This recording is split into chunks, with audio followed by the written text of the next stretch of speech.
बोलो भगवान श्री रामचंद्र महाराज की जय।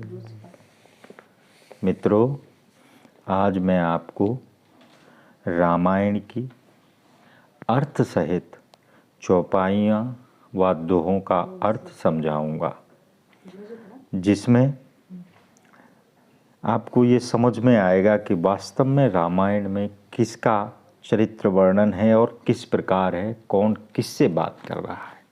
बोलो भगवान श्री रामचंद्र महाराज की जय। पृथ्वी का सब भार हरूंगा, हे देवताओं निर्भय हो जाओ। आकाशवाणी सुनकर देवता तुरंत लौट आए।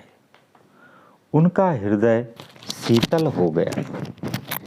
तब ब्रह्मा जी ने पृथ्वी को समझाया, वह भी निर्भर हुई। उसके जी में भरोसा हो आया।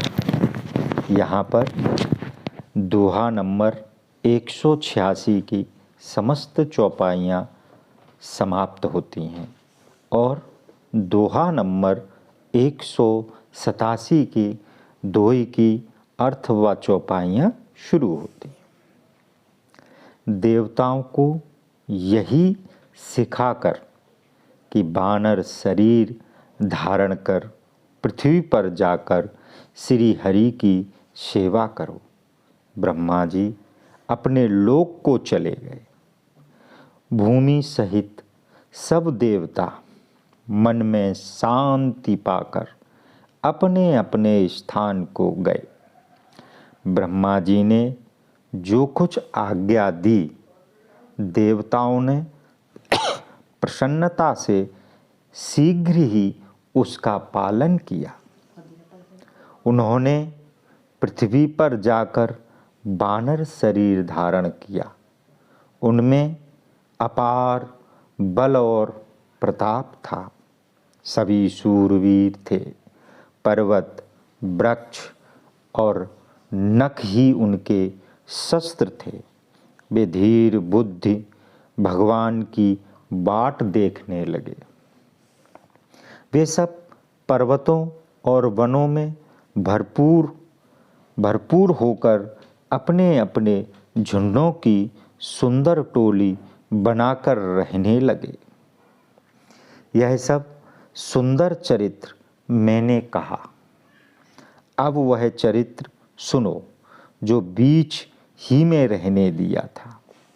अयोध्यापुरी में रघुवंश भूषण दशरथ नाम के राजा हुए, जिनका नाम वेदों में भी प्रसिद्ध है।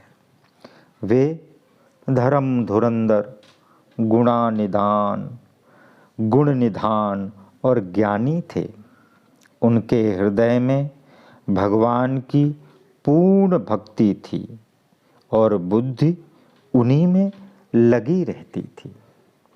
उनकी कौशल्या आदि प्रिय रानियां पवित्र आचरण वाली थीं। वे पति की आज्ञा में तत्पर रहती थीं तथा श्री हरि के चरण कमलों में जिनका विनीत प्रेम था। एक बार राजा दशरथ के मन में ग्लानि हुई कि मेरे पुत्र नहीं है।